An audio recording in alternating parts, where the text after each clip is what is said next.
What's up, everyone? I hope you're having a blessed day as we got part two of the Zutara video. This is tackling the conflict part of why it should or shouldn't work. But let's get straight into the video. If you haven't watched part one, check it out. There's some great analysis, and I highly recommend you watch that video first and come back to this one. But without further ado, let's get straight into it. Fundamentally why so many people are attracted to Zutara over Kataang. It's just more exciting. People like conflict. They like enemies to lovers. There's only one bed, doomed love, forced Enemies proximity, to the humble lovers. peasant girl, and the hot sexy prince, because they have this innate tension built into them. The scene in the catacombs is forced proximity. They're trapped down there. Hell, if they had to stay there for the night, I'd be expecting them to turn around and find an old bed waiting for them. But only one bed, the fact they hate each other only makes their eventual love a more dramatic and interesting swing for some people. It is. If we compare this to Katara and Aang, the main tension is arguably much closer to the miscommunication trope, which I get it, a lot of people are not fond of. I don't like it either. You've got Aang Especially in kissing Katara harems. because he doesn't know how to communicate his feelings, and her not really knowing what to say. In the Cave of Two Lovers, we do get that forced proximity as well, but it's just not the same. Oh, well, I didn't realize it was such a horrible option. The tension in Zutara feels a lot more about them bonding over mutual struggles and interests than maybe it seems Kataang is for a lot of people. Yeah, and this is there's kind a of lot the more classic depth enemies to to it, lovers isn't there? versus friends to lovers debate you see a lot in fanfic communities all the time, like Hermione from Harry Potter, aka Draco and Hermione, easily the most popular ship, not canon, but mostly for the same reasons. It's conflict. Them bonding just has far more tension and intrigue than Hermione and Ron, who are always let's be honest, a little odd, even if Hermione doesn't really make sense. All of this is why in some ways Zutara is very reminiscent of the classic love triangle. You've got the usually traditionally feminine but still very strong female main character at the top, and a choice between the dark and brooding anti-hero and the goody two-shoes but safer and secure hero. The choice is between danger and risk, or security and ease. And guess what? In a lot of these stories, the female protagonist often ends up picking the anti-hero because we learned that what she really wants is someone who pushes her outside her comfort zone. That's increasingly more popular these days. The anti-hero might be more dangerous and darker, but it's only because of his darkness that he can truly understand the deeper and more fundamental parts of her personality, the darkness inside her, Homelander. what she truly needs, in a way that the goody two-shoes is just incapable of understanding. And that is there in the Southern Raiders, at least on one interpretation. He gets that she needs to confront her mother's killer, and that means maybe exploring that darker side of herself, because we do get these glimpses of Look at those burgeoning eyes. rage, of a desire for vengeance to In punish the previous video, as they speak, let's is at least slow on down. one interpretation. He gets that she needs to confront her mother's killer, and that means maybe exploring that darker side of herself, because we do get From the previous video, I spoke about how close these two are physically. It's kind of showing it's a step towards them. Notice how it's Katara moving a step forward while Zuko's taking a step back. It's all amazing when you really learn about how positioning shows so much in terms of storytelling that just words alone can apply. But let's keep going. glimpses of burgeoning rage, of a desire for vengeance to punish those who have wronged her. And then we've got Aang, the pacifist. Is he really going to understand her the way Zuko might? Zutara shippers will also point out to a whole other side of this argument, that Zuko's growth is at least in part about learning to love himself, love others, something Katara is basically built to do from the ground up. She's true not the say. heart for nothing. And then there's Mei, Zuko's supposed girlfriend. And let's be honest, their relationship is usually depicted to some degree as at least mildly dysfunctional, even when they're happy. I just asked if you were cold. I didn't ask for your whole life story. Mei is overly disinterested and emotionally disconnected like a 2009 emo, which maybe initially drew them together when Zuko was also an emo, but that relationship falls apart when Zuko is clearly needing someone to unpack everything he has going on. I'd hardly say, quote, hating the world together is a good motto for a pre-marriage course, and in The Beach, Zuko explicitly criticizes Mei for bottling up her feelings, having no passion for anything, and that he likes when she expresses herself. And who does that sound like he's describing? Ty Lee, but also Katara. It's that, oh, he wants her and doesn't even realize it trope, which so many of these stories play with. If there's one thing Katara is, it's openly emotional. When it comes to Mei and Zuko, I also think part of the storytelling is definitely the idea of being a non-bender and a bender. Through Katara and Zuko, they both have that shared element of having an element, and through that element, it shows they're able to express their emotions in their own ways. You've got the flow of water bending, but it's dark and almost dark and like dark and devastating part of blood bending. Meanwhile, Zuko has like the destructive fire bending, but then learns all about how with the sun power sun Southern Riders, he learns the warmth and the tranquility that fire can also bring, just showing greater parallels and connection through that bending element, what May and Zuko just cannot have, unfortunately. I can Not to say bend and non-bending relationships can work, but it just shows that true two benders together will always have that edge in terms of compatibility and understanding of one another than non-bender and bender can possibly have. fixin' trope is popular for a reason, and as cool as I love Zuko more than I fear you. was as a line, Zutara shippers would never let canon get in the way of a ship, because one reading of this is that May is just definitely not suited for him, and part of him learning to love and express himself honestly is finding someone who can support him in that. And is that May? Or is that going to be the girl who the first moment she got trauma bonded with him? Not to mention, the whole point of this section of Zuko's narrative after Crossroads of Destiny, where he gets to come home, be the prince, play the part, regain his honor, be with May again, is that the story gives him what he thinks he wants and then allows him to see how hollow it is. And May is a part of that, almost as if the catacombs with Katara were a glimpse of the most meaningful thing he's been destined for this whole time. He rejects it before he finally comes back to what he needs most, or who he needs. All of this leads us to the argument that maybe there's a love triangle if you squint by the time of the Ember Island players. After all, Aang tries to hit on Katara, puzzled as to why they aren't together, and Katara says, we really need a video of Toph and Sokka's video. Even moments like this, where all of this leads us to catacombs with Katara were a glimpse of the most meaningful thing he's been destined for this whole time. He rejects it before he finally comes back to what he needs most. Look how Sokka firstly goes to Toph and Princess carries her away. This is not the first time, especially in the Lake Laoga, the Serpent's Pass episode is another one that comes to mind when Toph thinks that it's Sokka who's gone down to swim for her, and then she kisses him on the cheek and she's blushing. But yeah, we really speak about this ship, if anything. Who he needs. All of this leads us to the argument that maybe there's a love triangle if you squint by the time of the Ember Island players. After all, Aang tries to hit on Katara, puzzled as to why they aren't together, and Katara says, "Because we're in the middle of a war, and we have other things to worry about. This isn't the right time."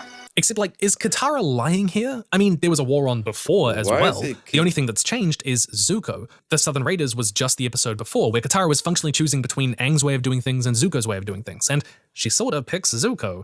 In a way, sort of. This at least paints the illusion of choice, and some people want to read this conflict as carrying through to this moment in the Ember Island players. And I mean, hell, the play even has their actor counterparts fall for each other, and the two of them kind of cringe and blush. Classic foreshadowing. Especially because, despite Mike and Brian, the creators of Avatar's insistence that Zutara was never on the cards, there is concrete evidence to suggest that Zutara was at once a possibility for canon. The Avatar extras, which are semi-canonical, twice refer to Zutara being on the table in the writer's room, and the extras were written by none other than Joshua Hamilton, who wrote, of all episodes, The Ember Island Players and The Cave of Two Lovers, as well as helping out with The Southern Raiders, The Beach, and Crossroads of Destiny, all of which form part of the supposed Zutara narrative. Writers like Aaron Haas and even people like M. Night Shyamalan, that they didn't decide on Kataang that Katara and Aang were definitely going to get together until around season 3. Don't read into this too much, but there's actually an early draft of The Southern Raiders, one of the last episodes of the series, where the writers say, quote, Katara and Zuko are a more awesome pair, an Avatar-style Mr. and Mrs. Smith that would make Brian proud, working together with Zutara fueling synchronicity and cooperation. They were definitely aware of it, and they describe them like a married couple. Obviously, it's not canon, but it lends credence to the idea that at one point it might have been considered for it, and therefore you can sort of interpret some of these moments through that lens as potentially genuine affection. That until we got that confirmation, we just had kind of this Schrodinger's Zutara, and all of this can make Zutara feel like a natural conclusion, even if it wasn't canon. Obviously, it's not canon, but it does lend credence to the idea that these moments could be legitimately interpreted as having romantic undertones. The obviously most meaningful answer in ship, especially because a lot of people argue Kataang is supposedly one-sided, that Katara lacks agency. Aang wants her, but Katara's kind of and then she kind of gives in and he kisses her without asking. The 4 sweetest words in the English language. You wore me down. The argument being Zutara isn't just more symbolically resonant, but would be a healthier relationship. A lot of people dismiss shipping culture as kind of childish wish fulfillment, or even worse, that it's a girls thing, because only girls care about romance, and that somehow makes it less worthy of being talked about. It's wrong and dismissive and elitist. It's true that a lot of Zutara... I agree. Shipping will always be a part of any strong community in terms of a show that has multiple characters of different with different love interests. And that's a big part of what makes a story more compelling to watch and engage with. Seeing these real life like engaging moments but dramatized as an extra level of interest and depth to the story. It kind of makes the story feel more real, as in characters living in a world rather than characters we're just simply watching. But that's just my take anyways. like many non-canonical ships, is reliant on over-interpreted metaphor. That it's not just Katara choosing how to deal with her grief on her own terms, but her choosing between Zuko and Aang romantically. That it's not just Katara doing what she always does and healing people wherever she can, but her being the healing force Zuko needs in his life. That Katara is the symbolic mother figure Zuko has been pining for. It's the yin-yang symbolism, the water and fire. It's interesting that in The Cave of Two Lovers, an episode supposedly about Katara and Aang's love, the myth of Omar and Shu more closely resembles Zuko and Katara than Aang and Katara, right down to the two meeting in a cave of green crystals, which is exactly what happens in the catacombs. And you might not like it, but if you actually look at the Omar and Shu myth in the Netflix series, it kind of hints that maybe they're leaning in Katara, as they made Omar and Shu red and blue. Because fundamentally, and I want you to think about this, take away the idea that it is romantic in the end, and just look at the analysis that people in this community are doing. Basically, everything I said about what these two characters mean to each other is still true. If you look through how people talk about Zutara on Reddit or Tumblr or Archive of Our Own, it's full of people truly engaging with the text in a meaningful way, talking about themes and symbolism, often deeper than many people casually engaging with the story ever get to. Zutara hasn't just stuck around because, oh, Zuko is hot and Katara is a self-insert and people like a dark and edgy romance. It stuck around in part because these people really love the themes and messages of healing journeys and redemption and trauma and growth and agency and empowerment. And they feel that if those themes and messages are true and real, then Zutara is a more vivid expression of it than Kataang.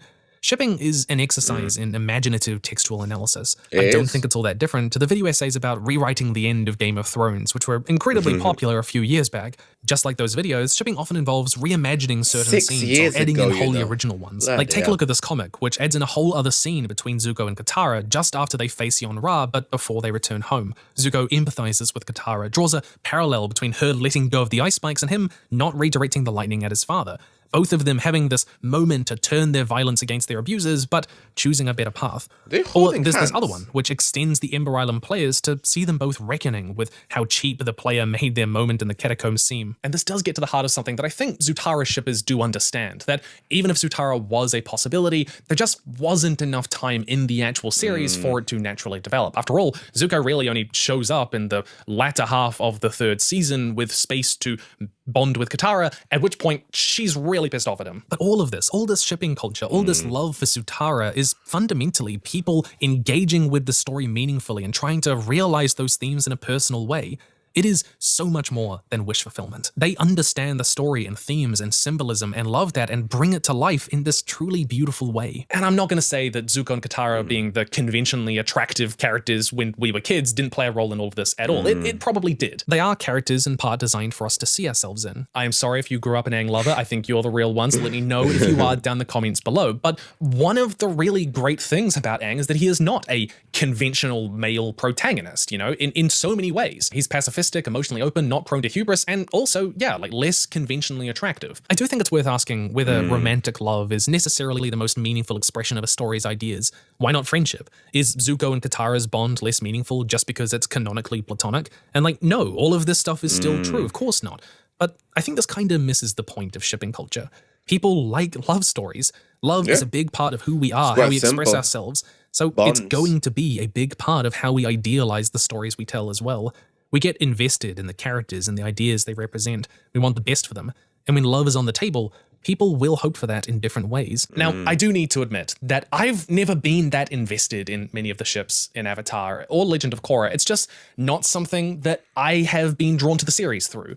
But I will confess that Zutara does tickle the little writing side of my brain a little bit. I get where it comes from, but we're kind of leaving a whole other side of this discussion out. You know, if we're going to take Zutara seriously, I think we should take Kataang seriously. I think we shouldn't just write it off as less meaningful, which is what I think some people do, which is why when I was making this video, I sat down and I was like, oh, I have to make a whole other video about Kataang. And I did, and I have, and you can watch it right now. Shipping is fundamentally about their relationship with and love for the story. Because a lot of Zutara arguments all about how, narratively compatible Katara and Zuko are, but I think this can lead people to weirdly leave someone pretty important out of this discussion, which is why I decided I had to make a whole other video talking about Kataang and whether that works and what people are missing, because I think people are missing things, and guess what? You can watch it right now. It's talking through like why people perceive Aang Katara as less deep and where that comes from and whether that's right and all the If you want me to check out that video as well, let me know in the comments below. If not, we'll just leave it, because this, I think, is more interesting. But one day we might. things we get wrong, because people do get a lot of stuff wrong, but also it's kind of about like shipping culture as a whole, like this cultural phenomenon which defines so many fandoms, something which I'm not necessarily a part of, but I find really fascinating. Stay nerdy, and I'll see you in the future. This is Hampy. Importance of human for this. Can kind of see, you know, Zuko and Katara leaning. I think we'll leave this at that for today. But very, very good video in terms of Zutara and which is Zuko and Katara. For me, their relationship could work. There's so much symbolism, so much meaning in all the stories that they did do and everything they went through, even the few little scenes that they have. You just have to show how incredible it is that this community, the community of Avatar, ships these guys so strongly compared to the sheer amount of less screen time and time they're actually together compared to Aang and Katara. Aang and Katara are literally with each other for nearly the entirety of the season. There's not a single episode besides Zuko alone where they are not together. Let me think of that. Yeah.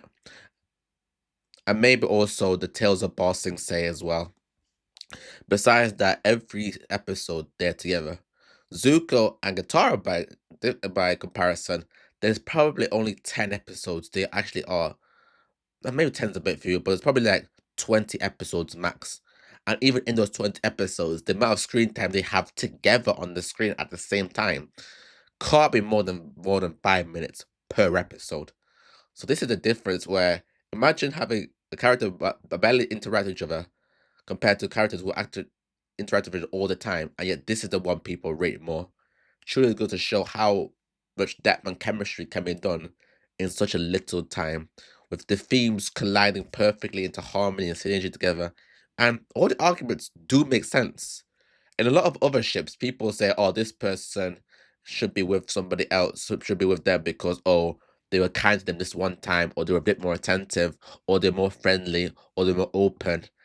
These are all good things. These are all good reasons why a ship can work.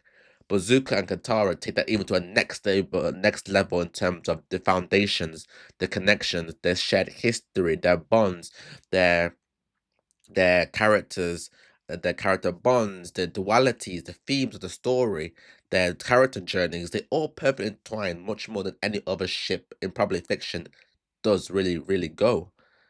But that's just for me today.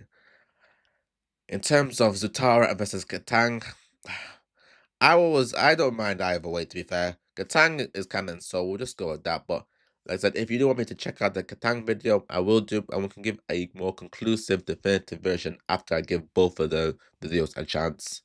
But this has been this video. Thanks for watching, guys. Like, comment, and subscribe, and until next time, ciao.